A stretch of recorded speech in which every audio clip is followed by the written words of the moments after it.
கொடைக்கானல் பேரி தோட்ட பதுங்கு குழிகளில் பதுங்கி வாழும் செந்நாய்கள். கடமான், புள்ளிமான், கேளை மான்களை வேட்டையாடி அட்டகாசம். செந்நாய்கள் தாக்கப்படும் மான்கள் பரிதாபமாக உயிரிழக்கும் சோகம்.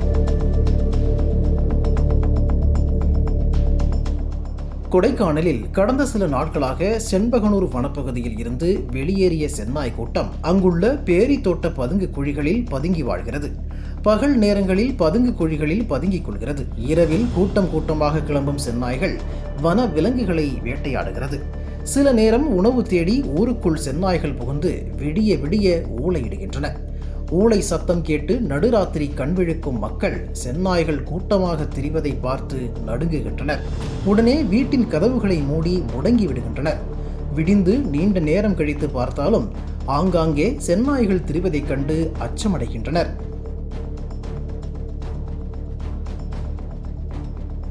செந்நாய்களுக்கு பயந்து தங்களின் பிள்ளைகளை பள்ளிக்கு அனுப்ப தயங்குகின்றனர். எனினும் ஒரு சிலர் பிள்ளைகளை பாதுகாப்புடன் பள்ளிக்கு அனுப்பி வைக்கின்றனர்.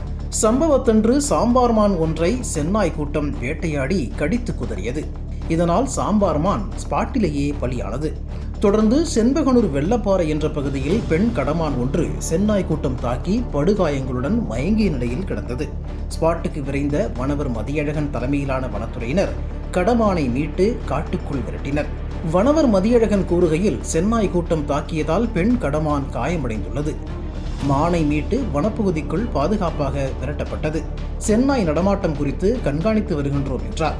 ஊருக்குள் புகுந்து உயிர்களை காவு வாங்கும் செந்நாய்களை வனத்துறையினர் காட்டுக்குள் விரட்ட வேண்டும் என குடியிருப்பு வாசிகள் வலியுறுத்தினர்.